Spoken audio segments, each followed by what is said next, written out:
Hello po mga kapatid, brothers and sisters. Kumusta na po kayong lahat dyan? 2021 na po. Pero bago ang lahat, pumunta po tayo sa pabuhat na panalangin sa ngalan ng Ama, ng Anak, ng Espiritu Santo. Amen. Ama namin, sumasalangit ka, sambahin ang ngalan mo. Mapasa amin ang kaharian mo, sundin na loob mo dito sa lupa para sa langit. Bigyan mo po kami ng aming kakanin sa araw-araw at patawarin mo kami sa aming mga sala para ng pagpapatawad namin sa nagkakasala sa amin. At huwag mo kami ipahintulot sa tukso at iadya mo kami sa lahat ng masama. Amen. Para sa ating mahal na ina. Aba, Ginoong Maria, napupuno ka ng grasya, ang Panginoon Diyos ay sumasayo. Bukod kang pinagpala sa babaeng lahat at pinagpala naman ng iyong anak na si Jesus. Santa Maria, Ina ng Diyos, ipanalangin mo kaming makasalanan ngayon at kung kami mamamatay. Amen. Luwalhati sa Ama, sa Anak at Espiritu Santo, kapara ng sa unang-una ngayon at magpakailanman, magpasawalang hanggan siya nawa. Luwalhati sa Ama, sa Anak at Espiritu Santo, kapara ng sa unang-una ngayon at magpakailanman, magpasawalang hanggan siya nawa. Sabay-sabay po tayong lahat. Luwalhati sa Ama, sa Anak at Espiritu Santo, kapara ng sa unang-una ngayon at magpakailanman, magpasawalang hanggan siya nawa. Sa ngalan ng Ama, ng Anak, ng Espiritu Santo. Amen. Namnamin mo ang awiting yan, kapatid, para kay poong Jesus Nazareno. Happy Fiesta po ng poong Jesus Nazareno.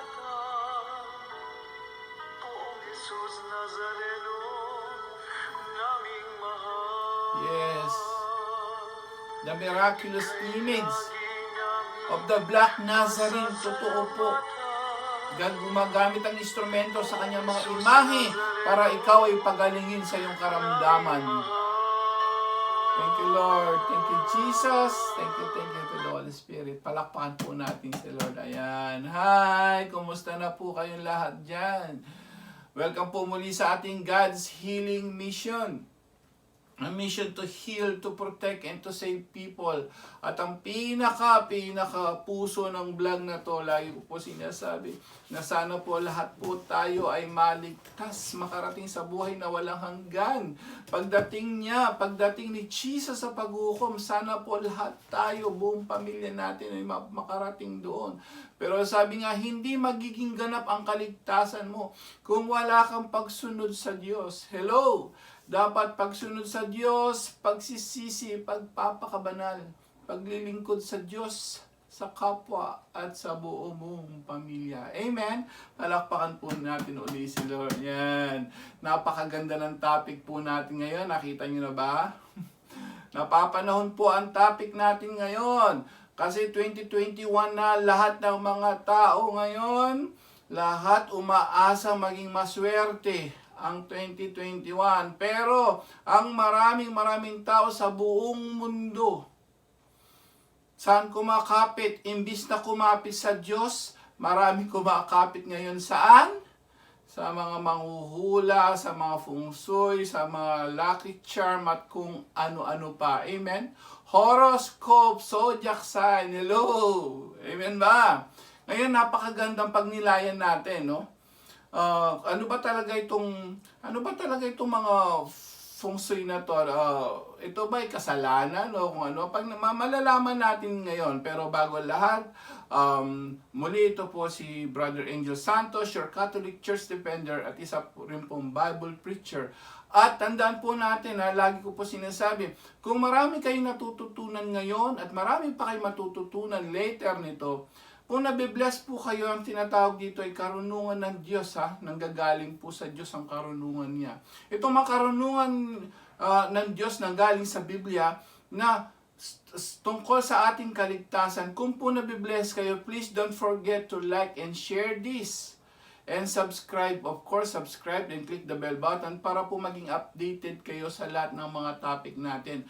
Mapapansin nyo, no, pagka-record sa YouTube natin, uma-appear na kagad. Hindi kayo nahuhuli sa mga topic. Amen? So, pag nag-subscribe kayo, nakakatulong na kayo dito sa vlog na to at ang Diyos natutuwa pa sa inyo. Amen? Palakpakan muli natin si Lord. Nasa topic, ano na po ba tayo ngayon?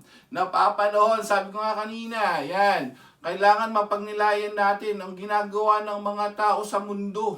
Ayan. Halos, mga Kristiyano, mga hindi Kristiyano, anong ginagawa nila?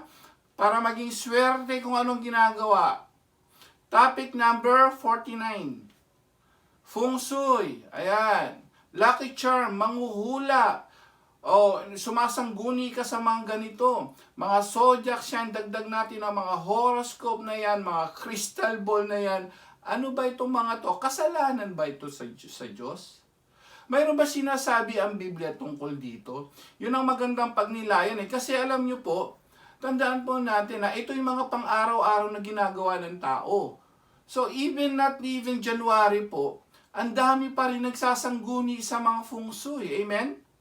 Kahit nga hindi January, kahit hindi December, ang dami, halos araw-araw na ginawa ng Diyos, ang daming ito pa yung matindi rito. Yung mga nagsisimba sa Quiapo, Katolikong Kristiyano, deboto pa. Pagkatapos nilang pumunta sa Quiapo, ayan, pupunta sila doon sa gilid-gilid. Sila ay nagpapahula. Hello? Amen? Pagkatapos pa nito, bumibili pa sila sa mga Chinese store ng mga kung ano-anong lucky charm. Ngayon, ito kasi hindi natin, kagaya ng sabi ko, kakaiba ito yung vlog natin. Kasi po, dito po malalaman natin yung mga hindi natin dating naririnig. Amen? So, ito yung mga karunungan ng Diyos na hindi natin masyado naririnig sa ibang mga ngaral, kahit po sa misa natin, hindi po ito masyadong natatapik. Pero, malalaman po natin dito gaano ba kahalaga na malaman natin itong mga to. Ito ba'y kasalanan sa Diyos, sa Biblia, o hindi? Paano kung nagkakasala ka na pala, hindi mo alam? Amen? Alam ko po, ikaw nanonood ngayon, lahat kayo, marami kayong mga ganitong lucky charm sa bahay ninyo. Hello? Pag-usapan natin ngayon, ito bang ginagawa niya ikarumal-dumal sa Diyos ba? O okay lang, wala namang mawawala. Una, tandaan po natin, pag-aralan natin, umpisan po natin ngayon. Okay, ano ba ibig sabihin ng feng shui? Okay? Ayan, alam ko buong mundo kahit sa TV, lahat yan pinopromote. Feng shui dito, feng shui doon. Ano ba ibig sabihin ng feng shui? Kailangan malaman mo eh.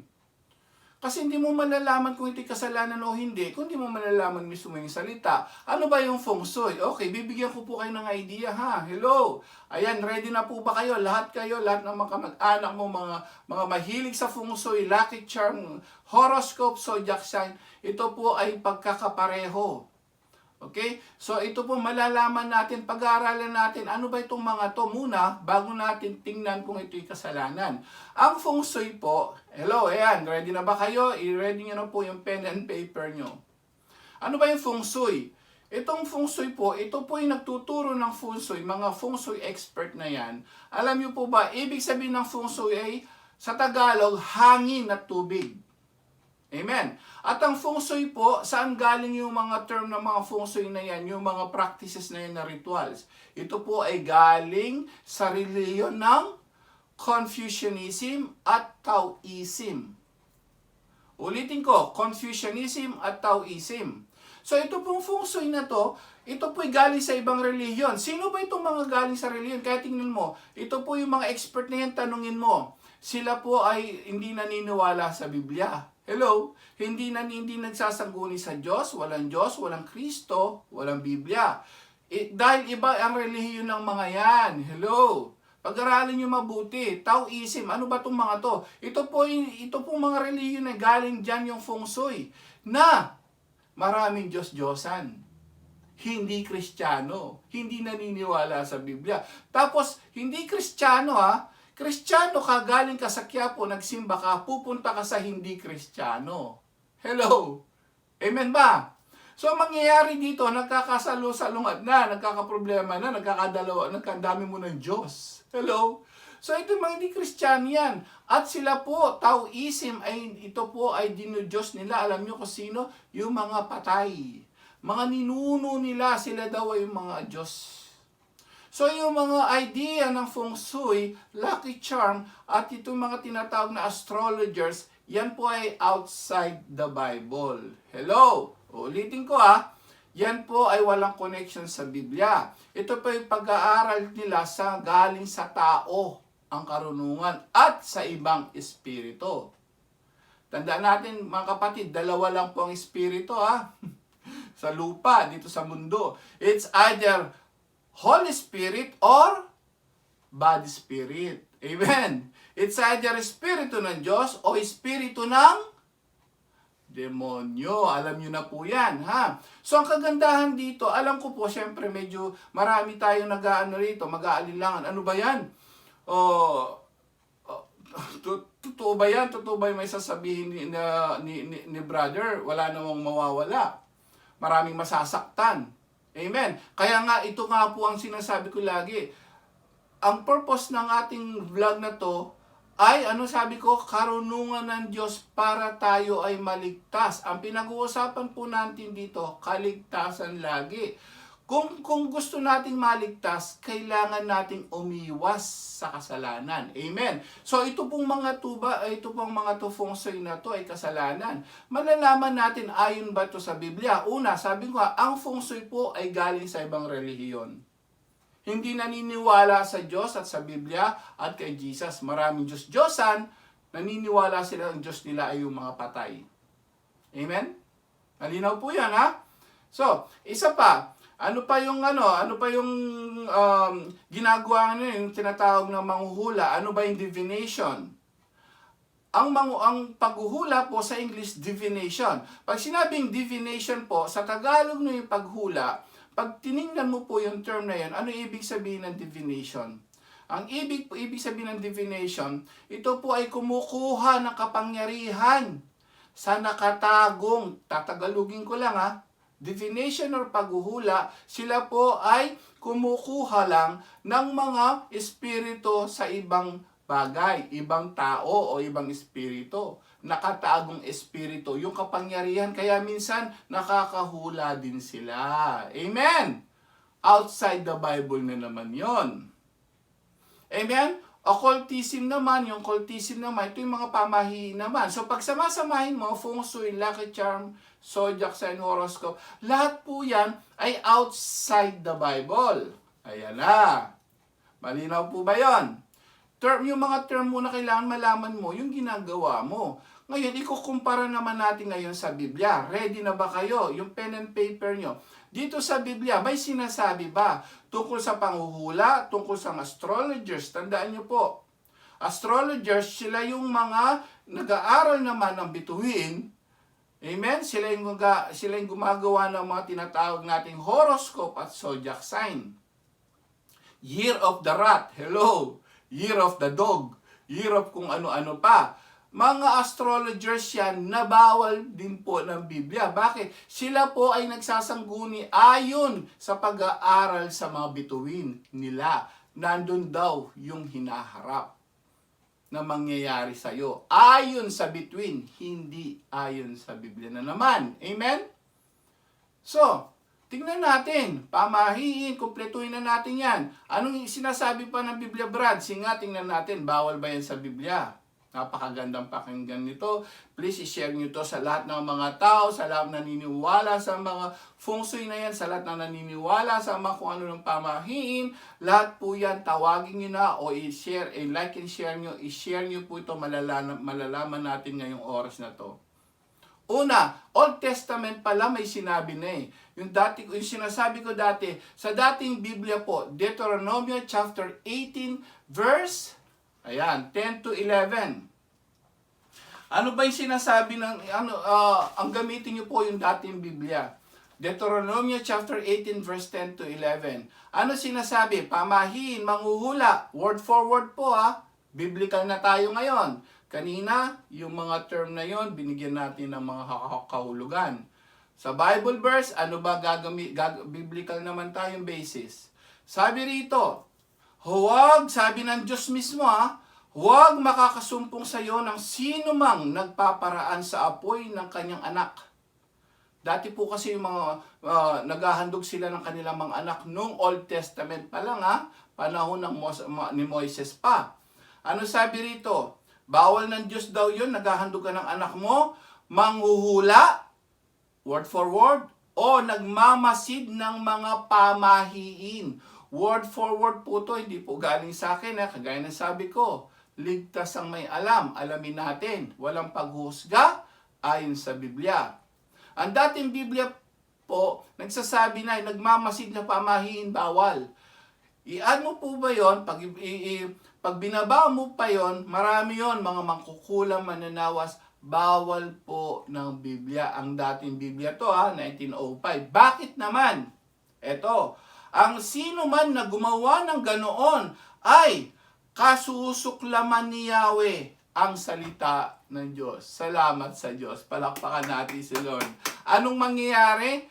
Kasusuklaman ka ni Yahweh. Anong sinasabi ng iba? Wala naman daw mawawala. Hello?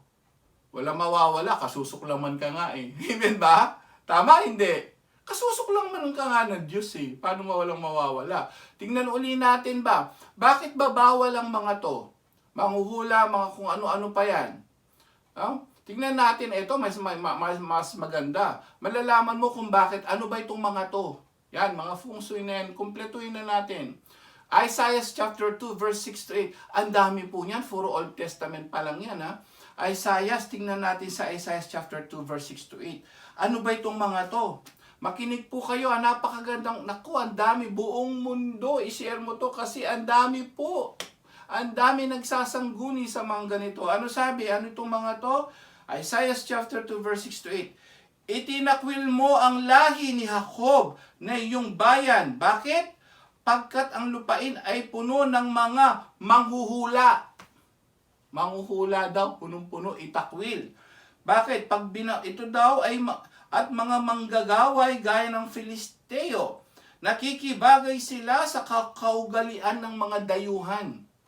Kaugalian, parang tayo sa panahon ngayon, kaugalian ng mga Taoism, Buddhism, Confucianism. Kaugalian po nila yon. Bakit ka magsasangguni? Amen? Kaugalian ng different religion yon. Kaugalian ng ibang tao yon. Labas sa Biblia. Pag binaba mo sa 8, ano sabi rito? Puno ng Diyos-Diyosa ng kanilang lupain. Sila'y lumulod sa iidolong sila na rin ang gumawa ang salita ng Diyos. Salamat sa Diyos. 2 verse pa lang po yun sa Old Testament.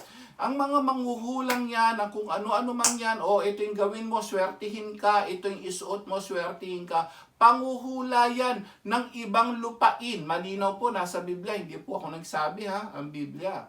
The truth hurts. Tandaan mo but the truth will set you free naman. And the truth will save your life.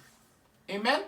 Dagdagan pa natin. Kayo na rin po, ilista nyo po Una, ano sinabi ko? Deuteronomy chapter 18, verse 10 to 11. Ang dating Biblia, gamitin nyo. Magandang balita, Biblia. Gamitin yung Isaiah chapter 2, verse 6 to 8. Bigyan ko pa po kayo tungkol sa manghuhula kasi marami to, hindi ko pwedeng iisa-isahin. Kalawang Hari, 2 King, chapter 17 to 17.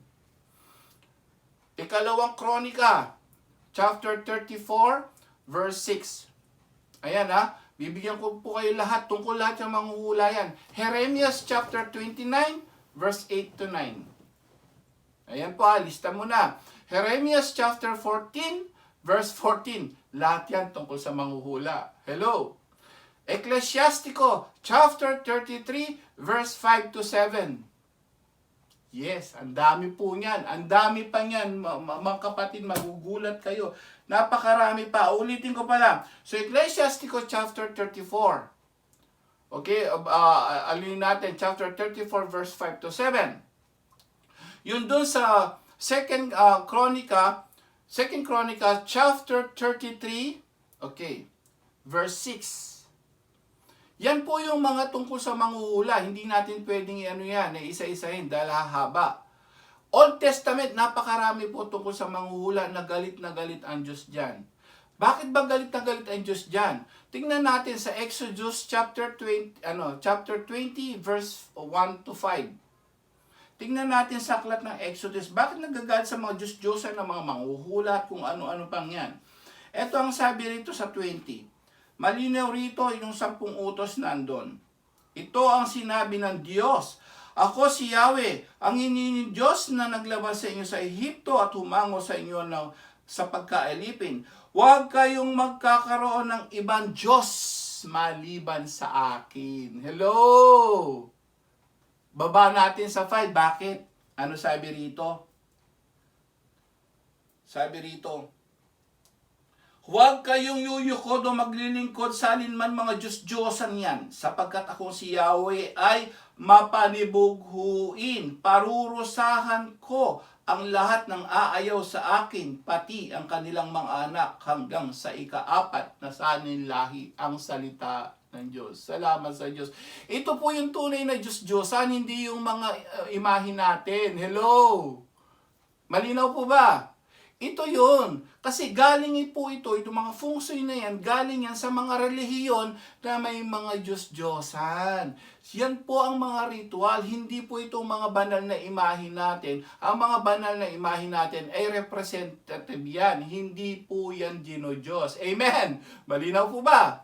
Palakpakan natin si Lord. So yan ang tunay na mga Diyos-Diyosan. Siya lang. Mapanibughuin ng Diyos. God is a jealous God. Bakit kailangan mo yung pamahiin? Bakit kailangan mo yung ibang-ibang turo ng ibang relihiyon na walang Diyos? Na hindi naniniwala sa Bible? Amen? Uunahin ko na po kayo. Ito na lagi ko sinasabi, ulitin ko. Pag hindi sa Biblia po ang turo niya, walang Diyos, walang Kristo, walang Biblia, walang connection doon, ano yon? Kayo na. Yan ang espiritu ng kalaban. Amen? Ito na, Old Testament pa lang binigay natin. Paano naman yung New Testament? Mayroon ba, Brad? Yes. Gawa 16, chapter 16, 18. Si San Pablo mismo. May mga manghuhula yung bata doon. Galit na galit siya. Nanghuhula siya. Hindi siya kasama sa mga apostol. Hindi naman kasama, hindi siya Kristiyano. Anong sabi rito sa Gawa, chapter 16? Galit na galit si San Pablo rito. Ano po sabi rito? Isang araw nagpatungo kami sa dakong panalanginan, nasa lubong namin ang isang batang babaeng, alipin. Ito'y nalihan ng masamang espiritu na nagbigay sa kanya ng kapangyarihang makapanghula. Malinaw. Masamang espiritu, may kapangyarihang manghula. Kaya pala yung mga ibang manghuhula po, kuminsan tumatama. Amen? Kaya pala tama yung hula niya, akala ng ibang tao ay galing sa Diyos. Wala na, pansinin nyo, hindi nga Kristiyano yung mga yun eh. Amen? Hindi sila Kristiyano, walang connection sa Biblia, walang connection sa Diyos. Binigyan daw ng kapangyarihan. Ano sinabi rito? At malaki ang kinikita ng kanyang mga Panginoon dahil sa kanyang panghuhula. Sinundan-sundan niya kami ni Pablo at sumisigaw na ganito, ang mga taong ito'y alipin ng kataas-taasan ng Diyos. Ipinahayag nila sa inyo kung paano kayo maliligtas, sapagkat marami ng araw na ginagawa niya ito. Nayamot si Pablo, hinarap niya ang bata, at sinabi sa Espiritu, inuutos ko sa iyo, sa ngalan ni Jesucristo, lumabas ka sa babaeng ito, at doon di lumabas ang masamang espiritu, ang salita ng Diyos. Salamat sa Diyos. Palakpakan natin si Lord. New Testament po yan. Malinaw po yan ha. Nasa New Testament. Kanina puro Old Testament pa lang. Ngayon napunta tayo sa New Testament. Bawal yung mga manghuhula. Walang connection sa Biblia. Walang connection sa Catholic teachings. Amen. Bakit? Kasi kasuklam-suklam sa Diyos. Bawal na bawal po, hindi po ako nagsasabi, ang Biblia po. Amen? Ngayon, ang titingnan natin, ano naman ang theological explanation ng Catholic teachings ng simbahan? Ang tawag dito, Catechism of the Catholic Church. Ano ngayon ang paliwanag ng simbahan? Buong simbahan po ito at remember, Matthew 16:18-20, binigyan ng pahintulot, itatayo ko ang simbahan, sabi ni Jesus, itatayo ko iglesia, kung ano maipahintulot nyo sa lupa, ipahintulot sa langit, binigay po yung mga authority niyan sa mga pope at mga pari natin, kapalit yan ng mga apostol. Silang gagawa ngayon ng explanation, hindi kung sino-sino mag-interpret. Hello? Amen. Ito po yung mga kapalit ng mga apostol, mga pope natin. Kahit tingnan nyo, i-search nyo kung sino yung mga kapalit ng mga pope, ng mga apostol. Yan po yung mga fathers of the church ng Catholic Church. Ano sabi nila? Tingnan natin ha. Explanation naman nila ito. Catechism of the Catholic Church, paragraph 2116. Malinaw po ito ha. Sabi rito, explanation nila hango sa Bible. Sabi rito, makinig po kayo ha. All form of divination, yung manghuhula daw, are to be rejected. Recourse to Satan or demons, conjuring up the dead, or other practices falsely supposed to unveil the future. I-reject mo daw yung mga manghuhula, lalo na yung nanguhula para sa hinaharap. Yung mga future. Bakit? Alin daw yon? In-specify po ng catechism natin. Consulting the horoscope, astrology, palm reading, at iba-iba pa pong mga ginagawa ng mga Chinese experts natin na ibang ibayo. Yan, bakit daw bawal ang lahat ng yan? Because they contradict the honor, respect, and loving fear that we owe to God alone. The word of the Lord. Thanks be to God. Palakpakan natin si Lord. Biblical Old Testament, bawal. New Testament, panahon ni Jesus, bawal. Explanation po ng buong simbahan natin, which is the authority, the church, magpapaliwanag. Hindi kung sino-sino magpapaliwanag na Chinese, kung sino-sino dyan na nag-ano ng expertise ng feng shui at kung future mo, kapatid. Hello! Ang simbahan at ang Biblia. Amen. Ngayon, ang tanong naman natin, Brad, paano namin malalaman itong manghuhula namin? Manghuhula ay propesya ba't ang sinasabi niya? O ito ay galing sa bad spirit? Paano malalaman? Wala pong ibang, alam niyo po, wala pong iba na magiging tama dyan kung di lang yung nasa Biblia yung mga hula Amen? Sabi ko nga, uulitin ko po, dalawa lang po ang pwedeng manghula. Dalawang espiritu lang ang manggagaling yan. It's either sa bad spirit or sa Holy Spirit. Pag hindi Holy Spirit, hindi biblical, saan galing yon? Kalaban. So, delikado yan, mga kapatid. Tandaan po natin ha. Unang Pedro chapter 5 to 8. Ano sabi rito? Napakalinaw po nito, winawarningan tayo ni San Pedro. Ang sabi niya rito, may warning po ito ha. Dito sa mga yung mga nagpapakalat ng mga manghuhulang yan na kung ano-ano mang yan, na bakit may nasa bad spirit yan. Winawarningan tayo ni San Pedro, sabi rito, humanda kayo at magbantay. Ang dyablo na kaaway ninyo ay parang leyong umaatungal at aali-aligid na humahanap ng masisila. Ang salita ng Diyos. Tingnan nyo, kalat po ba yan yung mga manghuhula? Kalat ba yung nagsasabi ng mga pamahiin? Horoscope, feng shui, kalat ba o hindi? Kumakalat yan. Pwedeng ginagamit nyo ng bad spirit para malinlang kayo, umalis kayo sa tunay na Diyos. Amen! Palakpakan natin si Lord. Malinaw po, catechism, biblical, Old Testament to New Testament, bawal. Alin ba ang tamang hula ang paniniwalaan natin? Abay, napakaganda nito. Isaiah chapter 7, verse 14. Dito po ba? Dito pa lang. Ang Isaiah's Old Testament, 750 years ago, bago dumating si Jesus, hinulaan po ng Biblia. May darating, may maglilihi. Basahin natin ha. Wala pa yung New Testament, wala pa si Jesus. Anong sabi sa 7 po? Hinulaan po ang tungkol sa manganganak ang isang dalaga. Sino yon? Si Mama Mary. Mga propeta, galing sa Biblia, sila ang paniwalaan natin. Ano sabi rito? Kaya nga't ang Panginoon na rin ang magbibigay ng palatandaan. Sabi ni Prophet Isaiah, maglilihi ang isang dalaga at manganganak ng lalaki at ito'y tatawaging Emmanuel, ang salita ng Diyos. Bakit ko sinabi to? Old Testament hula, prophecy ng propeta. Anong pagkakaiba ng prophecy ng ano naman? prophecy. Doon sa divination. Ang propesya po, ito po ay inspired by the Holy Spirit. According, okay, tingnan niyo po kahit sa dictionary saan niyo tingnan. Sabi rito, ano ba yung prophecy?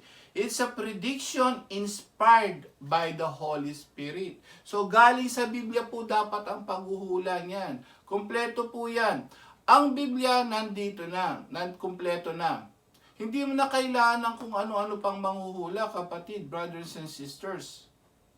Malinaw po yun. Ano sabi? 750 years bago ipinanganak si Jesus, hinulaan na po tungkol kay Jesus. Hinulaan na tungkol kay Mama Mary. Maglilihi. Naganap po hindi?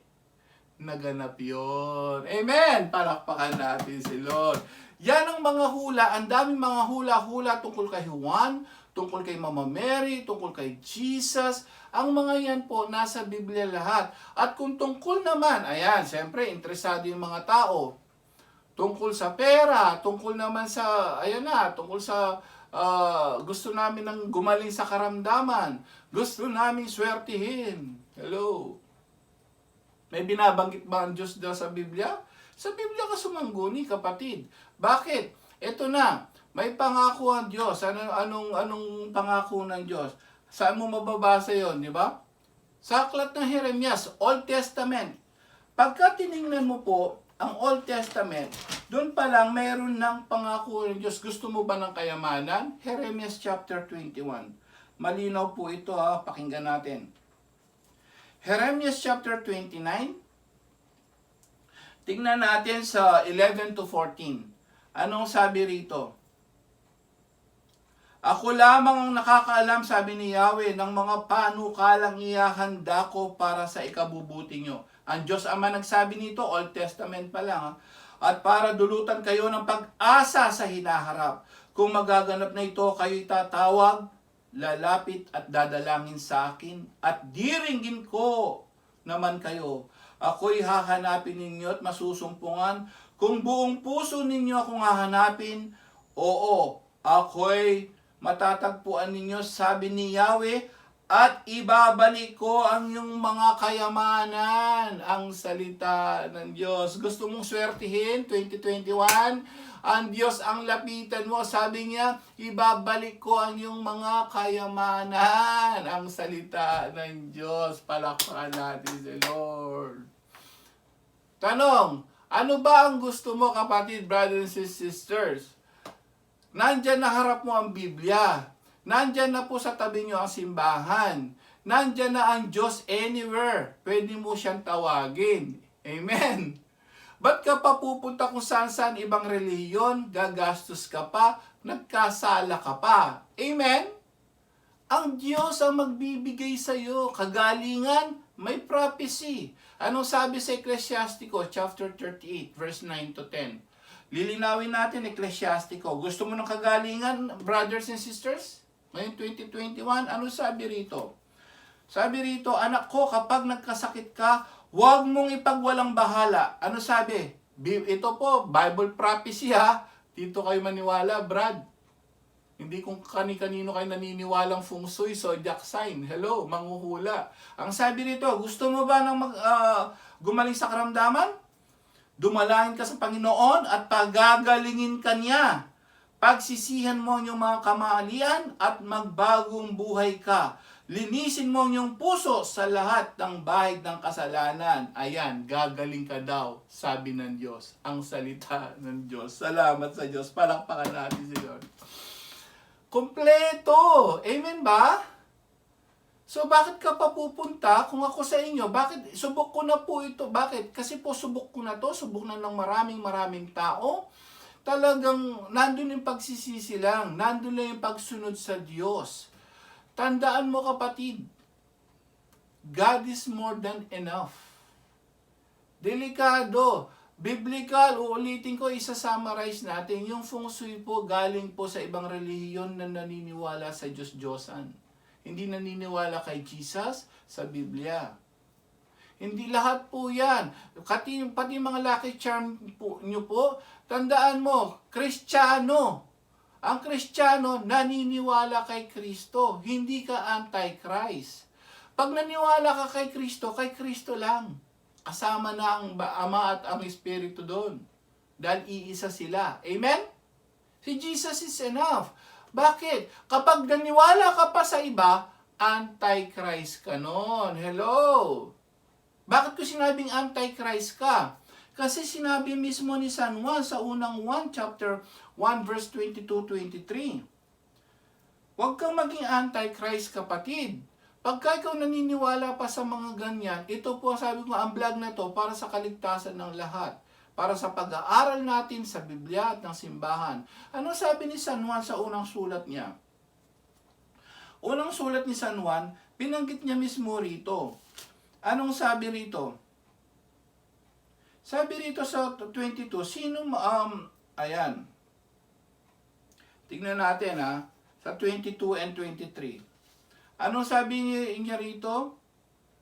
Sino nga bang sinungaling? Hindi ba ang tumatangging si Jesus ang Kristo? Ito nga ang Antikristo, ang ayaw kumilala sa Ama at sa Anak. Ang di kumikilala sa Anak ay di rin kumikilala sa Ama. Kapag tinanggap ni naman ang Anak, pati ang Ama'y sa Kanya. Ang salita ng Diyos. Uulitin ko.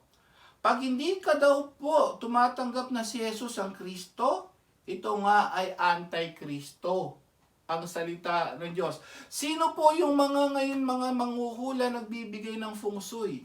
Sila po ay hindi naniniwala kay Kristo. Walang Biblia yan. Outside the Bible ang karunungan yan. Karunungan nila ibang espiritu at tao nanggaling ang karunungan.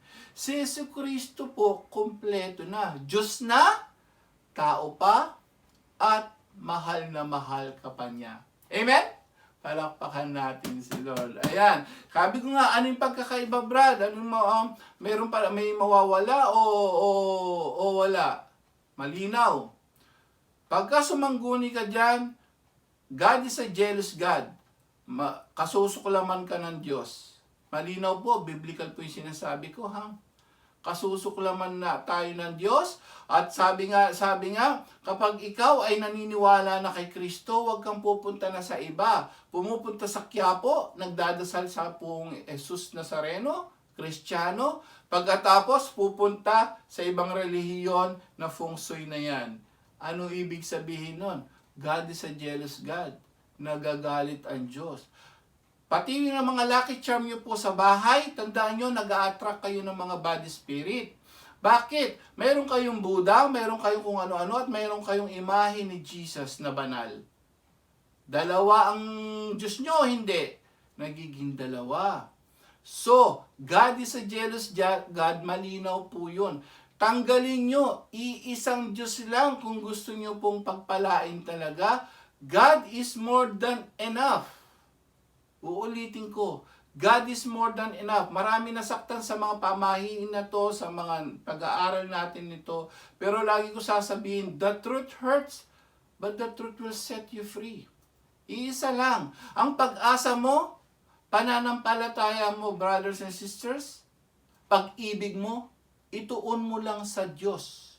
Siya ang magbibigay lahat ng pangangailangan mo. Amen? Palakpakan natin si Lord. Ayan. May natutunan. Ayan. Dumako na po tayo sa healing prayer. Tandaan mo, kapatid, lagi ko po sinasabi, may mawawala, yes. Tanggalin nyo na yan. Tanggalin nyo na po yung mga kung anong lucky charm na yan. Sabi ng Diyos, kasusuklaman kita. Tanggalin nyo yan, kasusuklaman, kasi ang Diyos ay mapanibughuin. May nag-iisang Diyos na may 3 persona, Ama, Anak, at Banal na Espiritu. Amen? Amen. Dumako na po tayo sa healing prayer. At tandaan mo, kapatid, may pangako din ng Diyos sa Biblia. Sabi ni Jesus mismo, magsisihan niyo yung mga kasalanan at kayo gagaling sa inyong mga karamdaman. Ecclesiastico 38:9. Malinaw po ba yun? Ngayong oras na to, kapatid, kung gusto mo sa 2021, swertihin ka. Gumaling ka sa karamdaman mo, pagyamanin ka, lumapit ka sa Diyos, sumunod ka sa sinasabi ko na nasa Biblia. Bible is more than enough. Hindi natin kailangan ng ibang libro. Amen? Humingi ka ng tawad ngayon, kapatid. Lord, nandito po kami. Patawarin niyo kami sa aming mga pagkakasala na kung saan kami sumasangguni. Na nandiyan ka naman pala sa tabi lang namin. Na handa kang tumulong sa lahat ng mga nangangailangan. Nandito ka, Lord. Patawarin mo po ang mga tao ngayon. Patawarin sa dami-dami nilang pinupuntahan para lang sila iswertihin, tagpalain, pagalingin sa karamdaman kung saan-saan sila pumupunta. Lord, patawarin niyo po sila. Patawarin niyo kami sa lahat ng mga kasalanan namin hindi namin alam. Patawarin mo kami, Lord. Lalo na sa mga kasalanan namin na hindi namin napagsisihan pa. Gusto na namin pong pagpalain, gusto na namin mawala ang COVID-19. Ang problema namin, kahirapan namin. Alam po namin, Lord, naniniwala na kami ngayon sa Biblia lang kami maniwala at sa iyong mga salita. Patawarin mo, Lord, linisin mo ang aming mga puso at kaluluwa ngayong oras na to. Patawarin mo kami sa paniniwala namin ng ibang mga relihiyon na yan, na kung ano-ano man yan. Patawarin mo kami sa mga pamahiin na yan, mga zodiacs and horoscope. Lord, patawarin mo kami sa mga feng shui na yan, lucky charm na yan. Lord, itatapon na namin yan. Ikaw lang ang aming paniniwalaan at iibigin. Lord, patawarin mo po kami. Nagkulang kami sa iyo, O Lord. Nagkulang kami ng tiwala. Ang dami namin mga kung ano, mga anting-anting na yan, lucky charm na yan, hindi namin po alam na nagkakasala kami. Na ikaw ay sapat para magbigay ng lahat ng mga pangangailangan namin, lalong-lalo na ang kaligtasan ng aming kaluluwa. Thank you, Lord. Thank you, Jesus. Salamat po. Salamat po muli sa pagtanggap mo sa amin. Ngayon, pinatawad na tayo ng ating Panginoon. Tandaan mo, kapatid, mayroong pag-asa, may chance pa. Ngayon, bababa banal na Espiritu, hingin mo naman lahat. Hula, prophecy of the Bible. Sabi niya, lumapit kayo lahat ng napapagal sa akin. Ipatong mong kamay mo, sabi sa lahat ng nananampalataya. Gagaling ang mga may karamdaman. Manampalataya ka, manali ka. Ayon sa kalooban ng Diyos, ibibigay niya. It's a prophecy from the Bible. Lord, nandito po yung mga lingkod. Kung nasan ka man ngayon, nanonood ka ngayon, ipatong mo ang kanang kamay mo sa ulo, ang kaliwang kamay sa may karamdaman. Hingin mo ng kapatawaran sa Diyos na yun. Oras na to. Tandaan mo, kapag maniwala ka, hindi lang material, hindi lang financial blessings, spiritual blessings ibibigay sa iyo ng totoong Diyos na makapangyarihan sa lahat na may lalang ng langit at lupa. Nandito po kami. Nandito po ang mga lingkod na regular na viewers na nagnanais na gumaling sa kanilang karamdaman at may ginadalangin sila ngayon para sa kanilang kamag-anak sa ibang bansa man o sa kapiling nila. Lord, bigyan mo sila ng kaligtasan. Kaligtasan sa COVID-19. Bigyan mo ng mahabang buhay at buhay na walang hanggan. At ang aming kapatid na to na nakikinig lagi sa vlog mo, Lord, bigyan mo siya ng kagalingan sa kanyang karamdaman magmula ulong ng talampakan. Bigyan mo siya ng financial, material, physical at spiritual blessings ngayong oras na to. Kung ano man ang kasakitan niya magmula ulong ng talampakan, pagalingin mo siya ngayong oras na to. Oh Lord, in the name of Jesus Christ of Nazareth. In the name of Jesus Christ of Nazareth. In the name of Jesus Christ of Nazareth. Hallelujah. Hallelujah, hallelujah, hallelujah, hallelujah. Hallelujah, hallelujah, hallelujah, hallelujah, hallelujah. Hallelujah, hallelujah, hallelujah, hallelujah, hallelujah, hallelujah.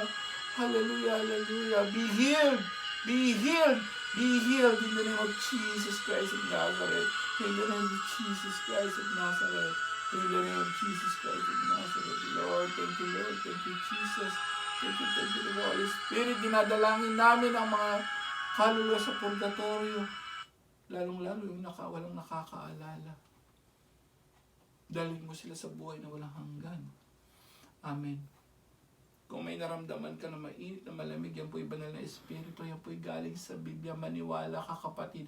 For 8 years, life testimony, totoo, nagpapagaling ang Diyos. Amen? So, pasalamatan natin po siya ngayon. Lagi nga sinasabi, kung nagustuhan nyo to, please like and share this. Ano po? Pasalamatan natin, namnamin natin ang awitin yan. Itaas mo kamay mo kapatid, dahil ang Diyos ay tuwang-tuwa pag pinupuri mo siya. Doon ang gagaling ang pagpapala. Prophecy po yun. Hula sa Biblia po yun, maniwala ka.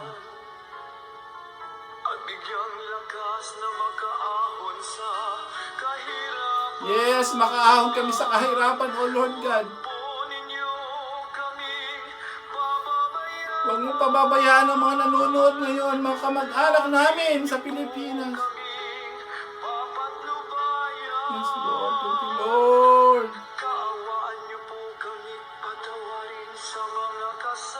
Patawarin niyo kami, O Lord. Poong Nazareno. Yes, Lord. Thank you, Lord. Thank you, Jesus.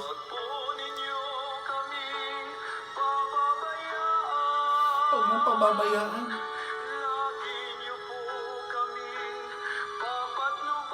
Lagi mong patnubayan ang mga tao, O Lord God. Patawarin mo po. Aming mahal. Yes, Lord. Thank you, Lord. Amen.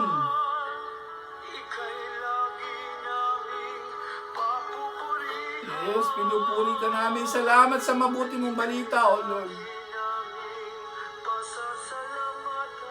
Pasalamat ka, kapatid. Narinig mo ang mga salitang yan. Salamat, Lord. Buhay pa kami. Salamat sa kaligtasan. Salamat sa mga salita mo. Thank you, Lord. Thank you, Jesus. Thank you, Lord. Yes, mahal ka namin pong Jesus Nazareno. Thank you, Lord. Thank you, Jesus. Thank you, Holy Spirit. Palakpakan po natin si Lord. Ayan, like ko sinasabi, i-share mo to, i-like mo para mas marami ma-bless, kapatid. Huwag natin sarilinin ng kaligtasan at karunungan na nanggagaling sa Diyos. Ayan, alam ko meron pa kayong, lahat kayo may hinihiling. Alam niyo po, may ipantatapat ako dyan sa feng shui na yan, kung ano-ano mang lucky charm nyo. Isang verse lang, itatapat ko sa kanila. Ano yon? Mateo 6:33. Isang verse lang, hindi mo kailangan kung sino-sino manghuhula o feng shui na yan, lucky charm, horoscope. Hindi mo kailangan yan. Isang verse lang, kapatid. Gusto mong pagpalain ni Lord? Ayan, itas mo kamay mo, nakikita ka. Hello. Isa lang po, Mateo 6:33. Ano sabi sa Mateo 6:33? Malinaw po ito. Matthew 6, lagi kong binabanggit ito. Ito lang ipantatapat ko sa kanila. Tapos na ang usapan. Ano sabi rito? Kaya sabi rito, ngunit pag sumakita ninyo ng higit sa lahat ang pagharian kayo ng Diyos at mamuhay ng ayon sa kanyang kalooban at pagkakalob niya ang lahat ng kailangan ninyo, ang salita ng Diyos. In English, seek ye first the kingdom of God and His righteousness, everything will be added unto you. Sabi niya, unahin mo ang Diyos, ang lahat. Pag sinabing lahat, financial, material, physical, spiritual blessings, lahat nga ibibigay. Kailangan mo pa ba yung mga lucky charm, feng shui? Hindi na, kapatid. God is more than enough. Amen! Palakpakan po natin si Lord sa ngalan ng Ama, ng Anak, ng Espiritu Santo. Amen! Don't forget to subscribe po and click the bell button for your support sa mga salita ng Diyos. Amen! See you and God bless us all.